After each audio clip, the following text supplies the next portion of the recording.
MPSC पूर्व परीक्षा देणाऱ्या हजारो मराठा उमेदवारांसमोर एक वेगळीच अडचण निर्माण झाली आहे। मराठा आरक्षण राज्य सरकारने लागू केलंय, पण एससीबीसी प्रमाणपत्र मिळण्यात दिरंगाई झाल्याने या उमेदवारांना त्यांनी आता कोणत्या प्रवर्गाअंतर्गत आपण काम करायचं किंवा कोणता प्रवर्ग बदलायची संधी मिळेल का याबाबत साशंकता आहे आणि त्यामुळे त्यांच्या भवितव्याचा मात्र प्रश्न निर्माण झाला आहे।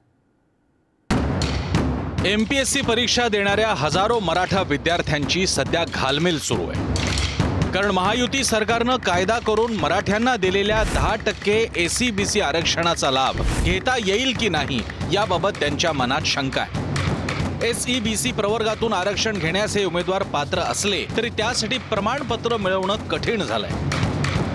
आधीच निवडणुकीमुळे सरकारी यंत्रणेकडून एसईबीसी प्रमाणपत्र देण्यात दिरंगाई झाली, त्यामुळे एसईबीसी प्रमाणपत्र नसल्याने अनेक मराठा उमेदवारांनी ईडब्ल्यूएस म्हणजेच आर्थिक मागास प्रवर्ग निवडला। त्यात जात प्रमाणपत्र आणि नॉन क्रीमी प्रमाणपत्र काढण्याचं पोर्टल मागील 5-6 दिवसांपासून बंद आहे। हजारो विद्यार्थ्यांची ही अडचण ठाकरेंच्या शिवसेनेचे आमदार कैलास पाटील यांनी विधानसभेत मांडली। याबाबत एमपीएससी जे विद्यार्थ्यांनी फॉर्म भरलेले आहेत त्यांच्यामध्ये खूप मोठा संभ्रम आहे आणि हा संभ्रम दूर करणं हे शासनाचं काम आहे। जर पूर्व परीक्षा झाल्यानंतर ऑप्शन बदलता येतात का नाहीत ह्याबाबतही शासनाला सांगणं गरजेचं आहे। आणि समजा तिने ऑप्शन बदलले नाहीत तर जे फॉर्म भरताना जो विकल्प वापरला होता त्या विकल्पावरच त्यांना परत पात्र करणार का, ह्या बाबतीत ही एमपीएससी बोर्डाने किंवा शासनाने भूमिका स्पष्ट करणं गरजेचं आहे, तर विद्यार्थी मला संभ्रम दूर होईल। सध्या विद्यार्थी संभ्रम अवस्थेत आहेत, त्यामुळे माझी विनंती आहे शासनाला की याबाबत आपली भूमिका स्पष्ट करावी आणि विद्यार्थ्यांमध्ये संभ्रम दूर करावा। एकीकडे हा मुद्दा प्रलंबित असताना एमपीएससीच्या राज्यसेवा पूर्व परीक्षेची हॉल तिकीट उपलब्ध करून देण्यात आली आहे। ज्यांनी प्रमाणपत्र नसल्याने एससीबीसी ऐवजी ईडब्ल्यूएस प्रवर्ग निवडला अशा उमेदवारांसमोर नेमकं काय करावं असा प्रश्न पडलाय। आमदार रोहित पवार यांनी या विद्यार्थ्यांच्या अस्वस्थतेला वाट करून दिली आहे। काय म्हणतायत रोहित पवार?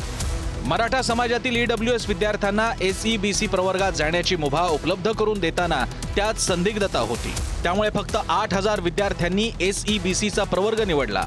अजूनही 50,000हून अधिक विद्यार्थी ईडब्ल्यूएस प्रवर्गामध्येच आहेत। याबाबत एमपीएससीने शासनाकडून निर्देश मागवले होते, पण अजूनही ते आयोगाला प्राप्त झालेले नाही।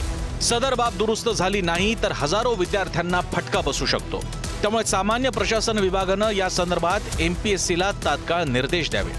विद्यार्थ्यांना एससीबीसी सर्टिफिकेट काढण्यासाठी वेळ उपलब्ध करून फॉर्ममध्ये दुरुस्ती करण्याची संधी द्यावी। मराठा जो एक ईसीबीसी आहे त्याच्यामध्ये त्यांनी फॉर्म भरला नव्हता आणि मग झालं असं की ते इथं पण नाही राहिले आणि तिथं पण नाही राहिले। त्यामुळे मी काल सुद्धा या बाबतीतली ट्विट केली, कैलास पाटलांनी सुद्धा या बाबतीत बोललेलं आहे की त्यांना परत एकदा चान्स द्यावा की ईसीबीसीच्या अंतर्गत त्यांनी त्या ठिकाणी रजिस्टर करावा। असं 66,000 ते 70,000 मुलं आणि मुली आहे, त्यामुळे तो तरी न्याय हा मुख्यमंत्री साहेबांनी त्या ठिकाणी दिला पाहिजे। काल ट्विट केलंय, मी सुद्धा त्या बाबतीत मुख्यमंत्री साहेबांना भेटणार आहे। जे मराठा समाजाचे विद्यार्थी ईडब्ल्यूएस मध्ये आहे, मराठा समाजाला ईडब्ल्यूएसचा कोटा एससीबीसीचं आरक्षण भेटल्यामुळे वापरता येणार नसल्यामुळे ते अपात्र ठरण्याची मोठी शक्यता आहे किंवा त्यांचे फॉर्म ओपनमध्ये जाण्याची शक्यता आहे आणि या विद्यार्थ्यांवरती हा मोठा अन्याय होणार आहे। म्हणून आमचं असं मत आहे की आता जी राज्यसेवेची परीक्षा होणार आहे त्याच्या अगोदर आयोगाने या ईडब्ल्यूएस मधून मराठा समाजाच्या मुलांना एससीबीसी मध्ये जाण्याची विंडो ओपन करून द्यावी। कट ऑफ लागताना अडचण येणारच ना। एससीबीसी मध्ये फक्त काहीतरी 8000 मुलं आहेत आणि ईडब्ल्यू उरलेले बाकी 1,00,000-2 लाख जे काय असतील ते सगळे ईडब्ल्यूएस मध्ये आहेत। सो जेव्हा कट ऑफ लागेल, रिझल्ट लागेल, तेव्हा आपोआपच 10% रिझर्वेशन दोन्हीकडे आहे, ईडब्ल्यूएस आणि एससीबीसीला। सो तेव्हा फरक हा पडणारच आहे ना, कट ऑफ हा कमीच लागणार आहे एससीबीसीचा। मग ज्या मराठा मुलांनी ईडब्ल्यूएस मध्ये ठेवलंय त्यांच्यावर अन्यायच आहे ना। जे सध्या लोकसभेचे इलेक्शन चालू होते त्यामुळे ही परीक्षा आधीच पुढे ढकलली गेलेली आहे। विद्यार्थी आर्थिक विवंचनेमध्ये असतात, त्यांना अनेक मानसिक तणाव सध्या राहिलं, बेरोजगारीचे प्रश्न निर्माण झालेले आहेत। अशा वेळेस मराठा समाजातल्या उमेदवारांना न्यायासाठी ही शेवटची संधी ओपन करून देईल की नाही शासन, हा आमचा प्रश्न आहे। एकीकडे हजारो मराठा उमेदवारांचं भवितव्य पणाला लागलं असताना सरकारकडून हा संभ्रम दूर करण्याची आवश्यकता आहे। सरकारकडून याबाबत कोणतंही स्पष्टीकरण आलं नाही, पण सत्ताधारी भाजपचे आमदार अभिमन्यू पवार यांनी मात्र विद्यार्थ्यांना संभ्रमात न राहता अभ्यासावर लक्ष केंद्रित करण्याचा सल्ला दिलाय। काय म्हणालेत अभिमन्यू पवार? परीक्षेसाठी ईडब्ल्यूएस प्रवर्गात असलेल्या मराठा उमेदवारांबाबत सरकारकडून योग्य निर्देश एमपीएससीला लवकरच दिले जातील। परीक्षा वेळेवर व्हावी अशी विद्यार्थ्यांची इच्छा असल्यानं प्रवर्ग बदलाची संधी परीक्षेनंतर लगेच देण्याबाबत एमपीएससीच्या स्तरावर विचारविनिमय सुरू आहे. परीक्षेनंतरही प्रवर्ग बदलल्यास उमेदवारांना कुठलीही अडचण येऊ देणार नसल्याचं एमपीएससीनं कळवलंय आणि तसं प्रसिद्धी पत्रकही एमपीएससी मार्फत 2 दिवसात जाहीर केलं जाईल असं सचिव सुवर्णाजी खरात यांनी आश्वासित केलंय. कुठल्याही उमेदवाराला अडचण येणार नाही, तसंच जाहिरात कायदेशीर पेचात अडकणार नाही याची पूर्ण दक्षता घेतली जाईल.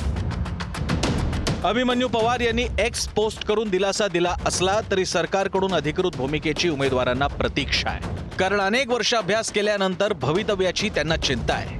कारण या मुद्द्यावर केवळ तांत्रिक अडथळे आहेतच, त्यासोबत न्यायालयीन कसोटीवरही टिकायचं आहे. पुढे जाऊन आणखी अडचणी निर्माण होऊ नयेत म्हणून हा गुंता आता सोडवावा अशी उमेदवारांची कळकळीची मागणी आहे. कारण प्रश्न हजारो विद्यार्थ्यांच्या भवितव्याचा आहे. ब्युरो रिपोर्ट, पुढारी न्यूज.